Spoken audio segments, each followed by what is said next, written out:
In this podcast, I'm sharing my passion and curiosity for soft robotics, where we share inspiring stories about the work we do and how we can push the limit. I am Mara Dwayne, and this is Soft Robotics Podcast.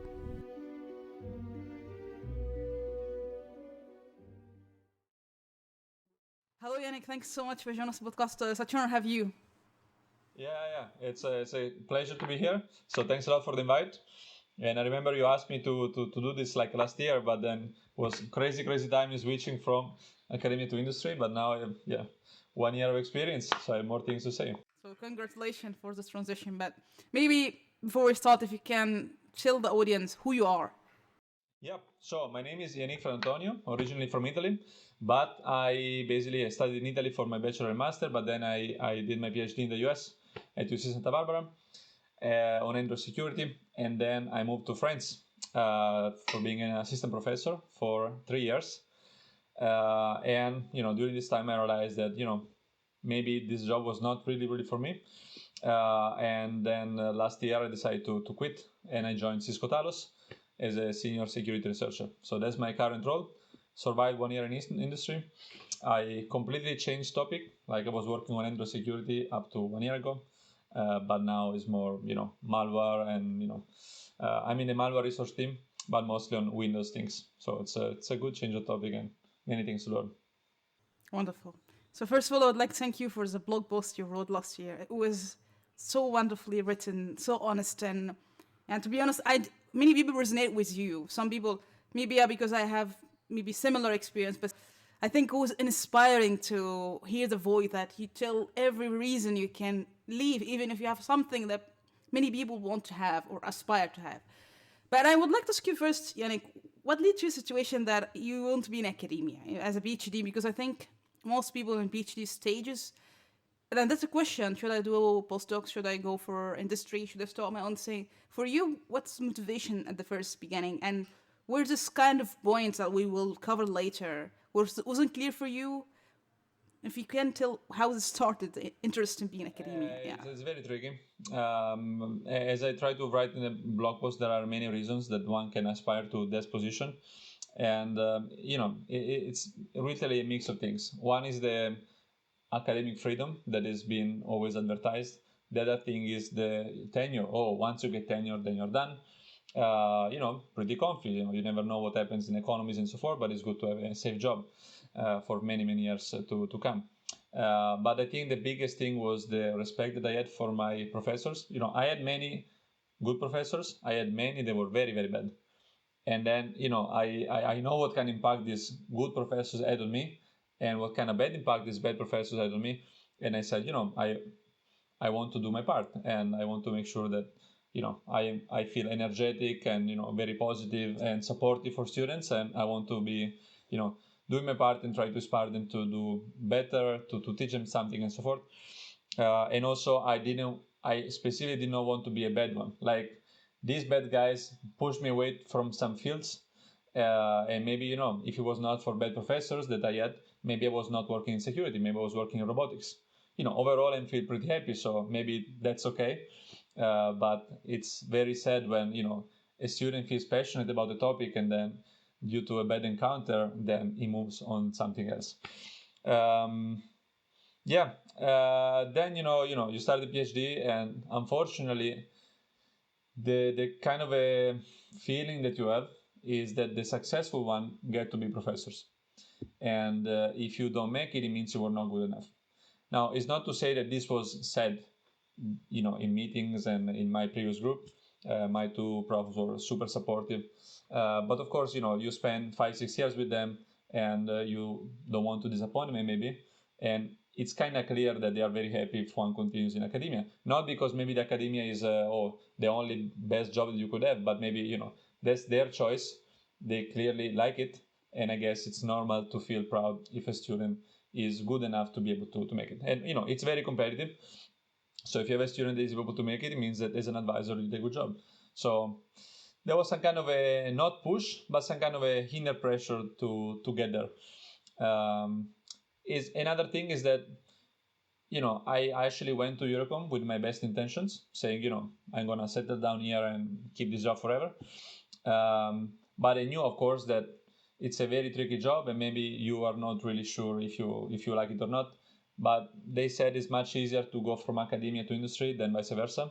I think it's true. So it was also let's try, and I think it was a good idea. I somehow changed job after 3 years, completely starting new career, let's say. But it was very nice experience. So I I really cherish this time there. So it was a mix of these things. Yeah.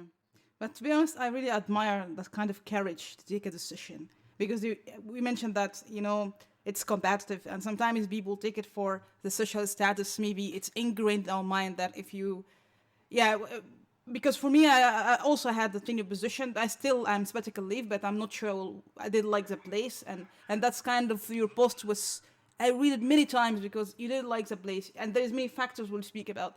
But for you, that kind of decision, okay, I don't want that. And to take this courage to come up with a decision. How many time or does it take to come such a decision hard like that? And people say you are crazy. Are you crazy? It was tough. I mean, this stuff was prestigious. I really felt it, and it's sad because one shouldn't take decisions or should not postpone taking decisions based on the job is prestigious.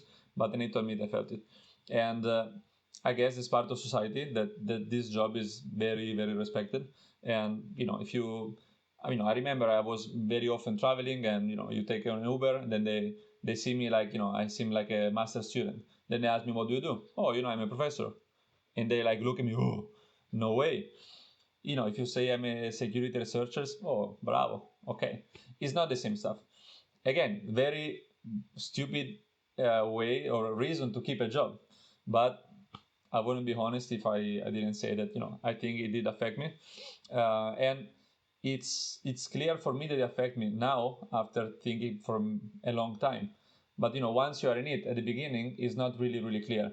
At least for me, it was not really clear what was going on. You just find yourself very attached to this position, even if there are many things that you don't like. You feel, oh, that's my job and I really like it. And it took a long time to really pinpoint what were the things that were keeping me there. And honestly, I feel that this kind of problem affects many people. Or I have some friends, many of my friends actually ended up in academia. And some of them, I think they're really born from the job. I think they truly love it. All the things I wrote as cons, they say, yeah, whatever, but there is this is so amazing. So I'm very happy for them. I think they found their place. Others, I'm not sure. I think I have some friends that are extremely technically very strong. They really enjoy this technical stuff. They're very strong students, and somehow ended up in academia because it was the right thing to do, or because the cool guys go there.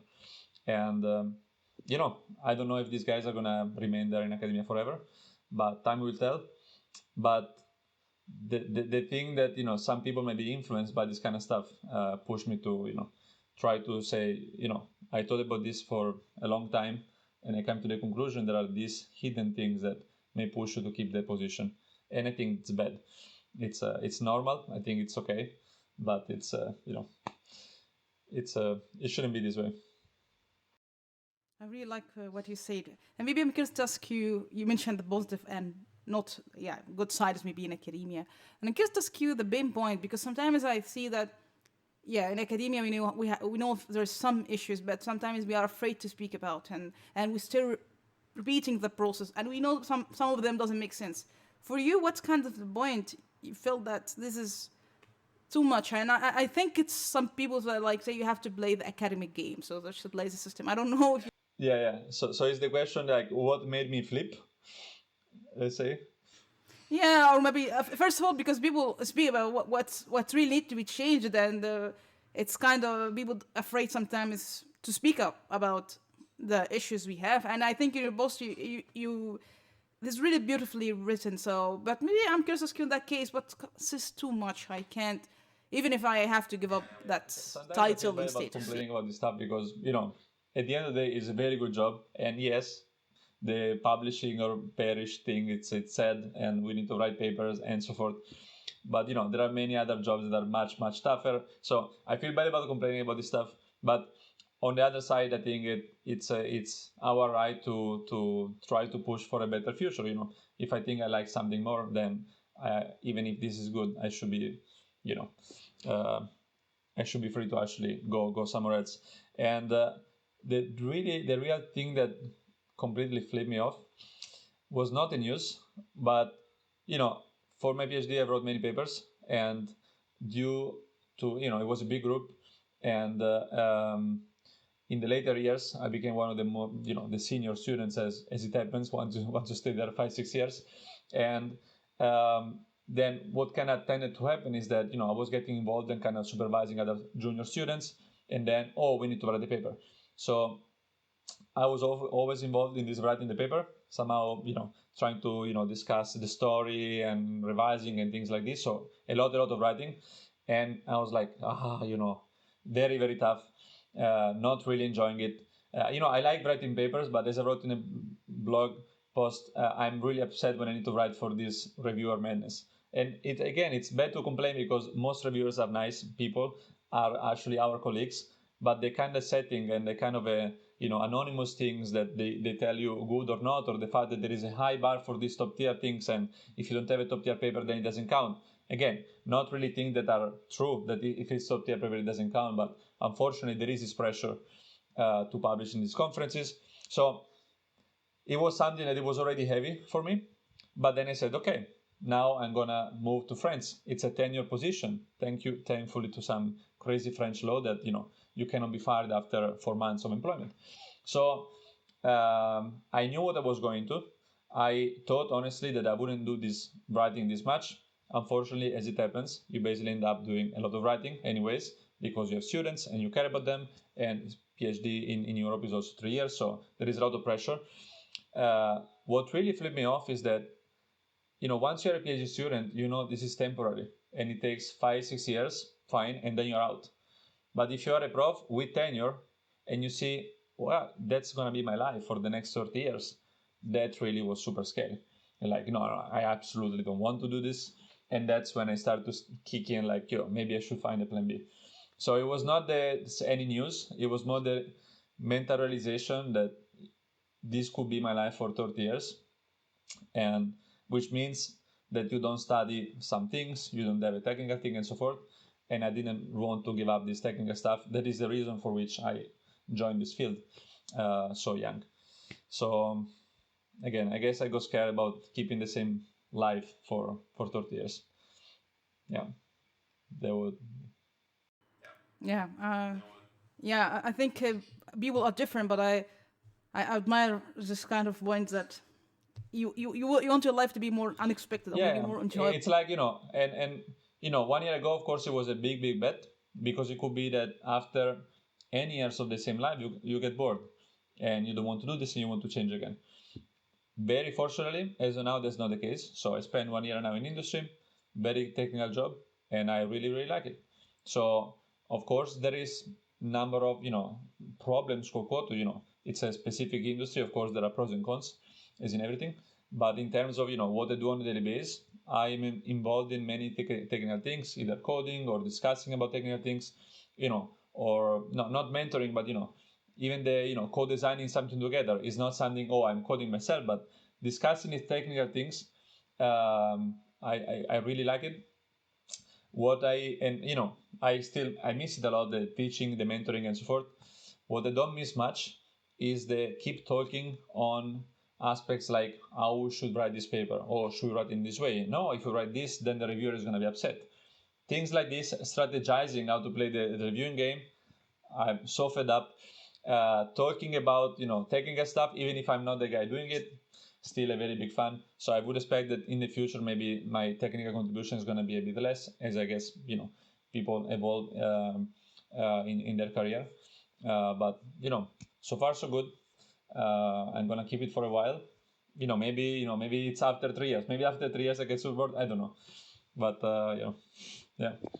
But I'm glad you mentioned this point because I think the point of publication and how to write the paper that it can, yeah, meet expectation of the reviewer. Since you now have been in system, and what kind of maybe way of communicating your ideas in the lab to public and peers, because we pay a lot of money for publication. Yes, it's hard. I have to confess, it's hard to write in a certain way that can convince people about what you're doing. But since you have this experience, what kind of maybe publication or communication do you think much way better and easier and enjoyable for people in It's academia? a good point. I don't know. I don't think there is one answer.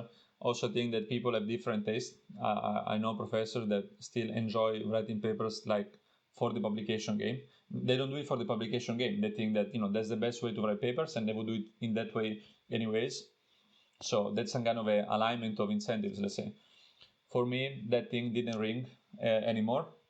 Um, Personally, what I found super enjoyable was to write that blog post, and it took me a bit of time, of course, to write it.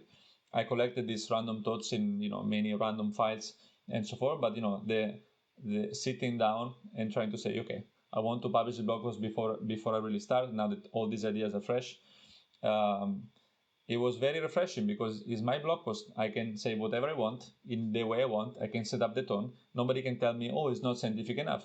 Well, tough life. It's my blog post. So this kind of a freedom in expressing myself was fantastic. And this pissed me off even more because I think I'm somebody that actually likes writing. I I I I like the finding random thoughts around and trying to systematize them and put them together in writing. I'm so happy that I wrote that blog post because it's some ideas that I had in my mind, and now they're there, they are in writing. And it's also for me because, of course, it's not that everything was so clear when I started writing the post. So I really enjoy also the writing as act of understanding better what somebody has in his own mind and so forth. And still, so I'm one guy that actually likes this writing, and still they managed to piss me off with this academic game. So it's very sad. So it's not even that I don't like to writing at all. I just want to write code. That's not the case, and still I didn't make it.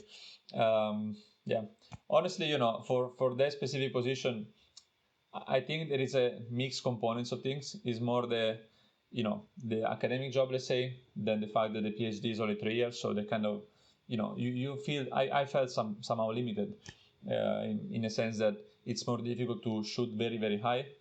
Or if we did, and that was my plan, like let's shoot some middle range. Don't know, of course that's not how it works. You get students. These guys were I had two students that were really really under my supervision.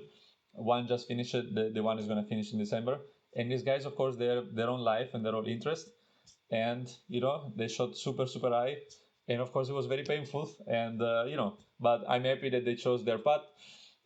So we ended up being super stressed and so forth. I think everything is going to be fine, but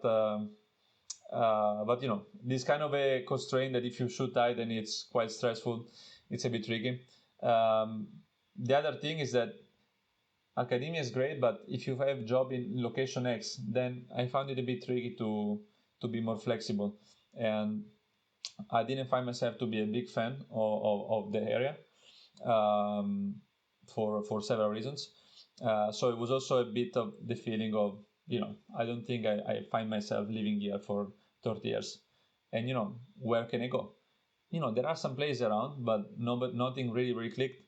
Um, I really want to explore this, maybe remote working and so forth. So far, I really enjoy the flexibility.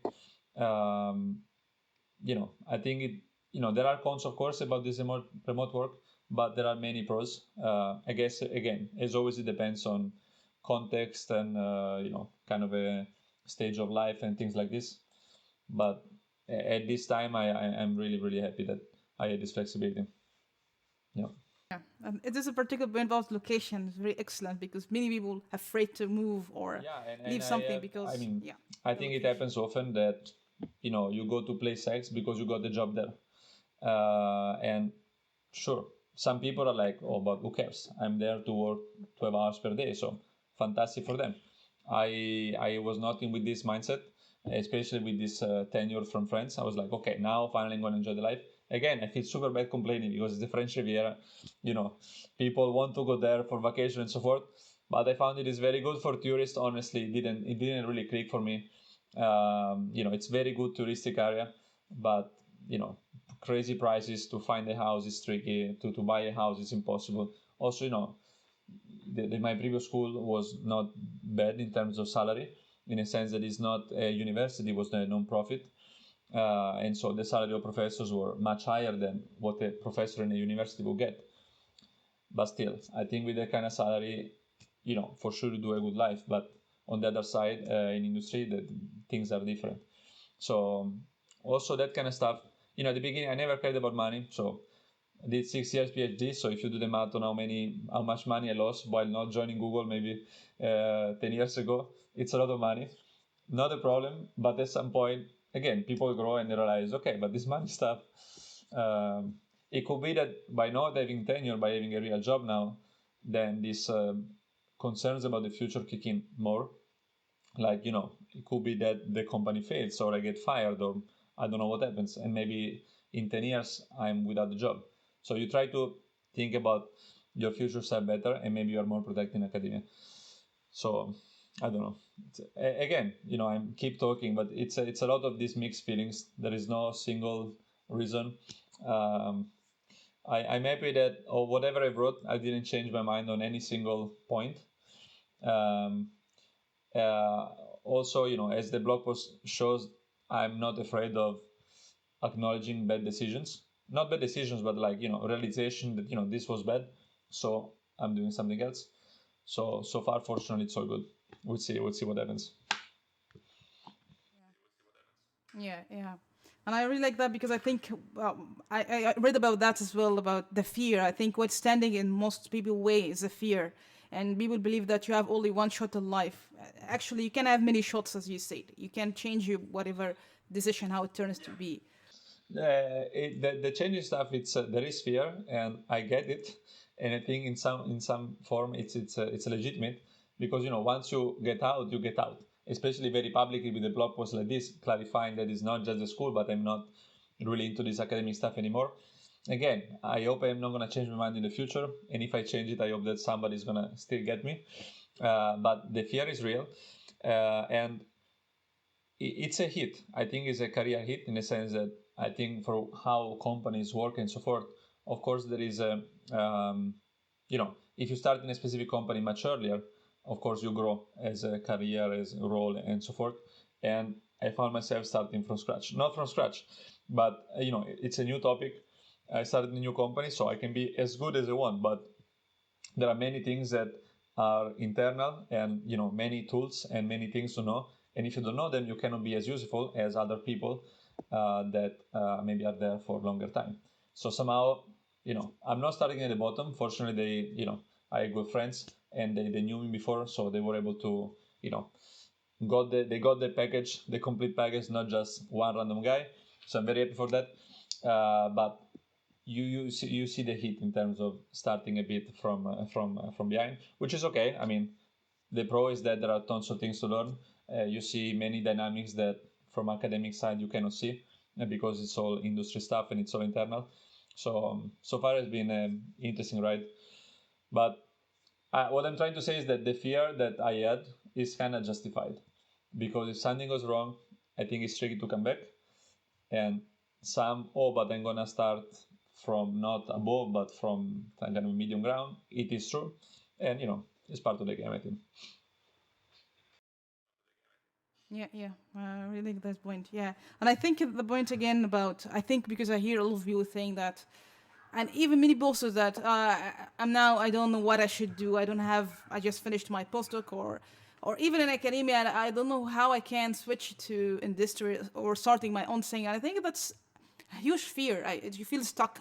I don't know what to do, and it's kind of for you. Luckily, you have this kind of connection to be in a company, but what kind of maybe it's things people should consider listening, because sometimes people continue in for hope to get a position which may be not a good thing. There's many opportunity in life and shouldn't be focused only in that thing, but it seems there's you have to get this prize anyway.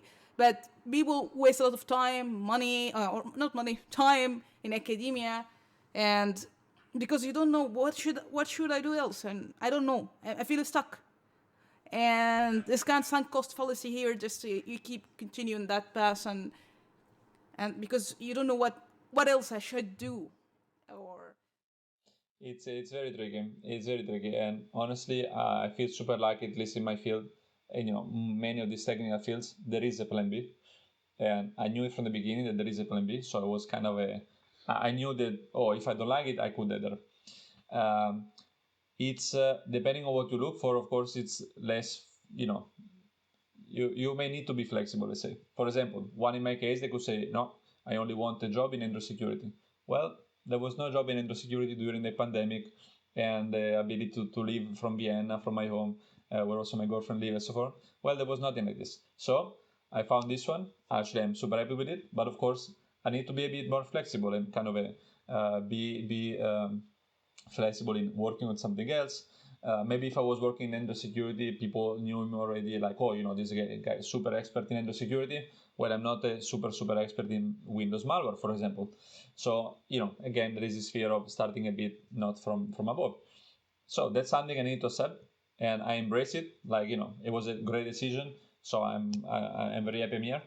But that's something might happen even in our field where we have a plan B as industry. Of course, the thoughts are much more complicated in those fields where the plan B for industry is not as available, let's say. And honestly, I don't have good advice. Like in general, if this academic stuff can be so rewarding that my suggestion is to at least try. Of course, it's very personal to at which point it's better to say, okay, I tried. It's there were no positions, or I was not lucky enough, I was not good enough, and I didn't find a job. Let me do something else. This kind of bar, I think, is so personal that I don't know. I don't know what to how to have advice. I have no idea. I fortunately was not in this situation of there was a plan B. Um, Honestly, again, everyone attaches to this academic job so many different aspects.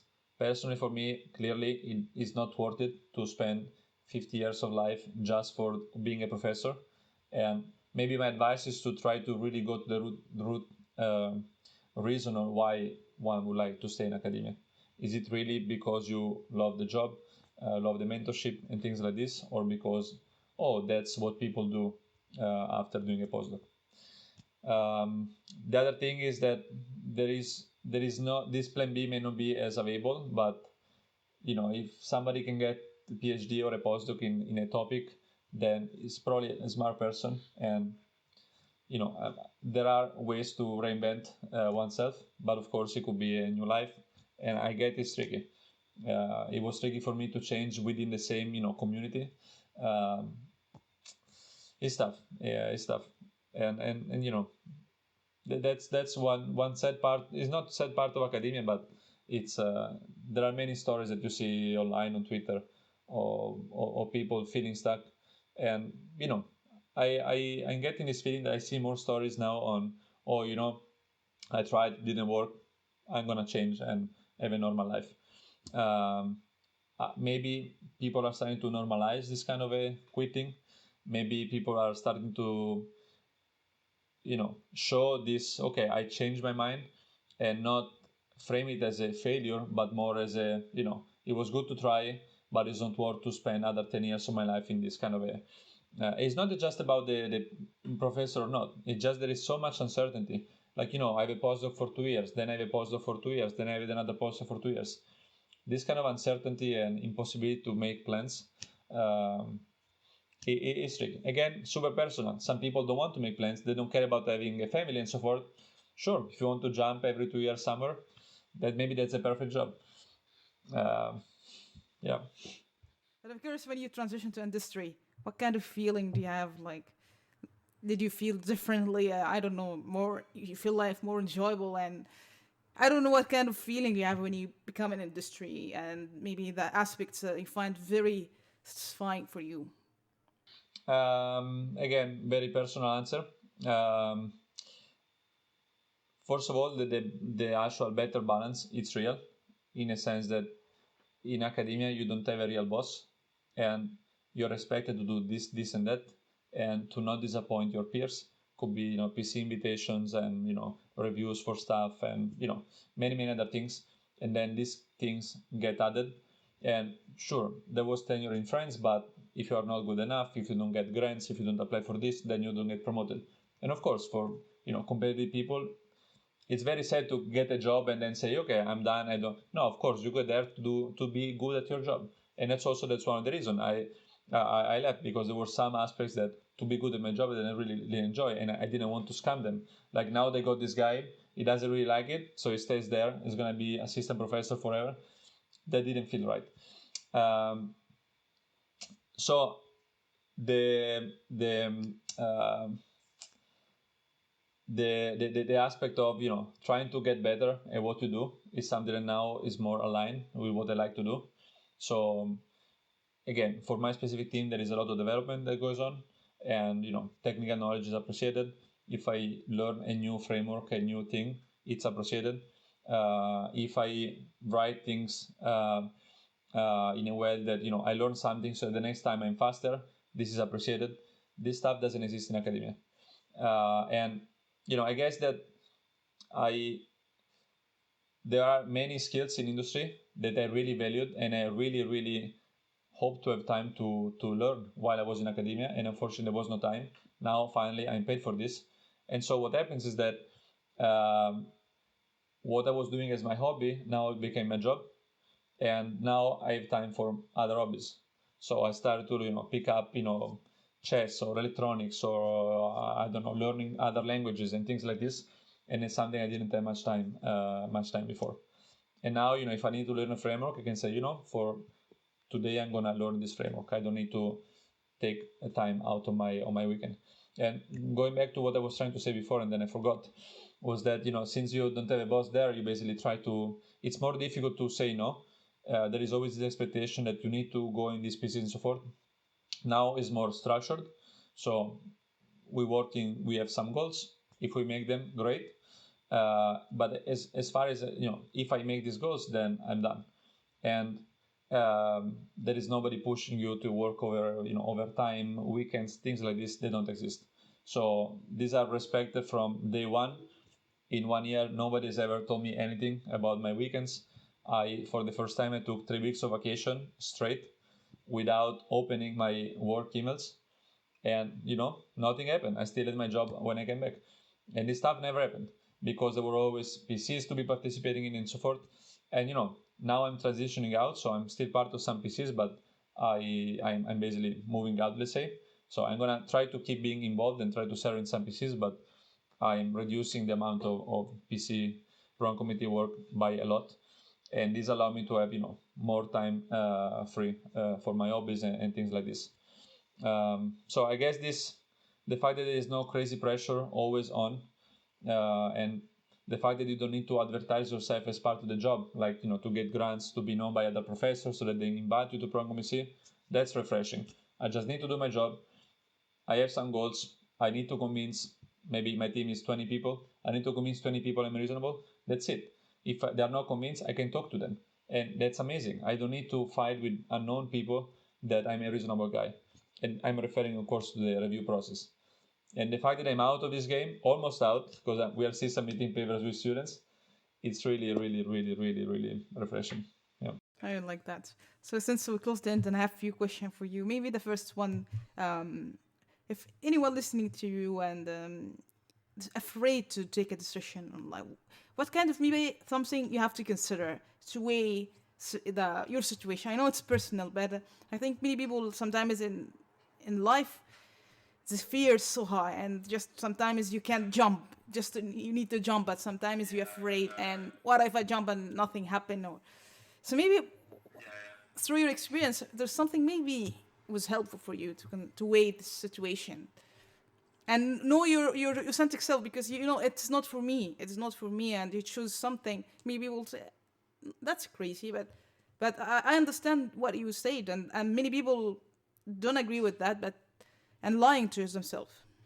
Yeah, for me, the hint that something was wrong is that I ended up being sad, and it's not that you are you are sad for 3 months straight, but occasions in which you feel sad for some reason, they appear more often, and this stuff appear for 1 month, then 2 months, then 3 months, and again, it's not that every day is bad. Of course, you go to the office, you enjoy with students, life is good. So I kept my mindset, life is good, everything is good. But then some moments were, I don't know, I found myself very sad in some occasions. I think it was more, when I maybe was too much too tired of traveling, because too bad a situation where basically my girlfriend was not living with me and so forth. So there was a lot of traveling for personal reason, a lot of traveling for conference and so forth. And at some point I said, "Wow, I don't like this, and I feel very very tired." And so I guess the hint is having these moments. I think is normal, but if they happen for a long period of time, repeatedly, that's a signal. And you can be afraid of taking a decision, but what you know for sure is that if you don't take it, probably it's going to continue. Of course, it can be for other reasons. Maybe there is some personal event that was bad, and maybe you're set for that. But in my case, everything was fine, no problems at all. It's just a personal situation where I felt stuck. With I have this amazing job, but then it's tricky to make everything work. I want to enjoy more of this, study more things. I don't have time, and so forth. So it's not that I felt forced or very, very pushed to take a decision, but I knew this stuff would not be, would not work out in the long term. Fortunately, I was able to pinpoint why I was sad, and I think it was for too much traveling, too much of this game.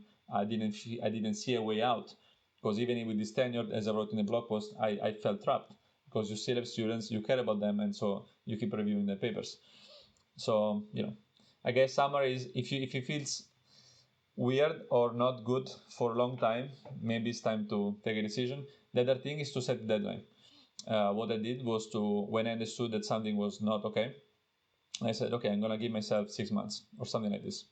And then I kept notes, some kind of a mini journal of things like this, and 6 months later, it was basically worse.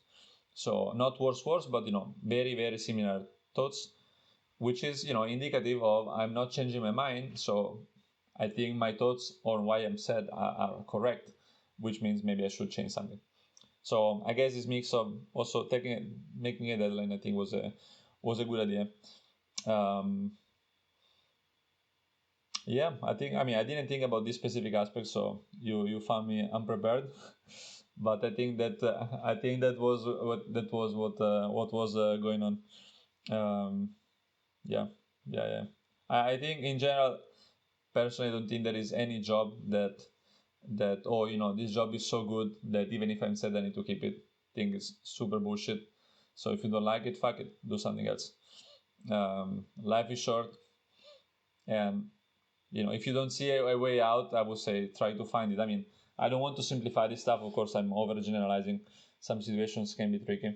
Um, the other thing actually that I want to mention is should be considering on what's on the other side, in a sense that if you have a job and there are some cons, but the other side is much worse, then maybe you should keep it and maybe change something in your current job to make it fit. Maybe say no to traveling if you travel too much for personal reasons. So I'm not saying that it's always good to leave everything behind, but it's more, what is the alternative? Is the alternative as some cons, like maybe it's not tenure job, but there's many other pros. The other thing I want to mention is that um, going back to this, feeling stuck and so forth, is that what I really felt stuck with was there are so many potential possibilities or where I could go next. But turns out in reality, there are not so many possibilities, like concrete options on what to do next. I don't think there are as many as you would think. So usually the concrete ones are like 3, 4, and it's much easier to take a decision among these 3, 4 than, there are so many aspects to optimize. Which one should I take? I'm referring to, there are maybe 20 aspects to optimize or 20 aspects that you can find different trade-offs, and finding the perfect spot is tricky. But the concrete options are usually 4 specific points in these potential, possibilities. And if you pinpoint those, it's usually easier to move on. Yeah. Excellent. So maybe the last question, I think, because it's important to know who may be responsible for maybe the scientists will not really speak a lot about academia, the like publication review. Who do you think is responsible for that? And who is perpetuating this kind of system that we know is not so much effective and we need to change? where do you think? Of course, it's not about the people because we're good people, but the system is not good. But at the end of the day, who running the system is already people. So I don't know from your experience, who do you think in academia in general is like pushing, not pushing, it's still perpetuating this system, and we speak in that it's painful sometimes. It's just kind of process part of it. It's not enjoyable. If you can answer this question. I don't know. Unfortunately, I mean, my realization was that it's such a systemic problem and not a specific individual. Just a society, there is this aspect of academia, and that's how we went forward. I feel it's getting better in a sense that people are talking more about this problem. People that live are more visible in a sense that maybe somebody write a blog post and so forth, and some thankfully some profs read this blog post and say, sure, this guy is right. There are these cons, but I still like the job a lot. So I try to change things. And there are some pros that are very active, maybe on Twitter, being very vocal about these injustices, or being very vocal against this reviewer number 2, or being very vocal about, these are very bad reasons to reject a paper. So as you can imagine, I don't think there is any single person responsible for this. There are few bad apples. Unfortunately, these bad apples have a much more repercussion in terms of damage they do with respect to the good apples. In a sense, out of 5 reviewers, you need a very bad one to piss people off. My only hope is that every one of us that is still in the system tries to do his best. So be vocal about problems and try to, for example, if there is a co-reviewer that is doing a very bad job in reviewing and saying, but this problem is not novel, then, be the guy asking, okay, if you think it's not novel, give me the list of references. And this stuff happens all the time. And maybe this guy doesn't reply and, shut off. And then the chair kicks in. Okay, this guy didn't provide the references. It means it's actually novel. The paper gets accepted. But it's tiring. I mean, I've been doing my best on this. Now I'm getting out, so I'm taking less of this PC service. I will try my best, but it's a systemic issue. It's getting better. I don't know when we're gonna have a better place. Yeah. Yeah. I don't know if you have any final words like to say, Yanick, for people listening to you. Any final words you would like to say? Yeah, don't listen to me. I mean, no, I'm serious. I mean, I remember, I remember, respecting a number of people, and then whatever they were telling me, they could, swing my opinion in such a strong way. And this goes from saying, you will be lost if you don't go to academia, or, famous profs on writing a blog post, that's why I left academia and I joined Google. And so, oh, wow, if this guy did it, so it may mean that it's actually reasonable to do this. No, maybe it's not reasonable for you. So I have very specific things I like, some things I don't like. And again, I have a very flexible mindset. My bar is usually, as long as it's kind of a technical stuff, I enjoy working on it, even if I'm not super expert. Some people are not like this. Some people prefer to be super expert in one topic. I don't think they would have a good life in my current life. So, or some people that are really upset when they don't have the absolute freedom of choosing their own project. I cannot choose my own project. There is flexibility, but of course it needs to be relevant to what we do as a team. If you're not flexible in this way, maybe stick to the academic job and maybe get less students. Try to make it work. It's so flexible as a job. Some profs are profs without caring about the students, in the sense that they get tenure and then they don't hire more students. There are cons in this because you need to do other, committees and things like this, but that's a reasonable career. If you're there for the research that you do, sure. I was there mainly for the students, and with this mindset, I couldn't get out of the loop, but maybe some other people do. Maybe some other people are so better advisors than no matter what student they have, everything is good. I don't know, but don't listen to me. So write things down and try to analyze your thoughts, and hopefully you take a reasonable decision. And nothing is forever. So That's excellent, and I think that may be helpful for people who maybe feel doubt or maybe need to reconsider their options, maybe. And again, I would like to thank you for this wonderful blog post. It was really wonderful, and it was such an honor to see you and have this conversation. absolutely. So happy you liked it. I really, again, we go back to I like writing this. I think that's probably the most important thing I ever wrote, most fulfilling for sure.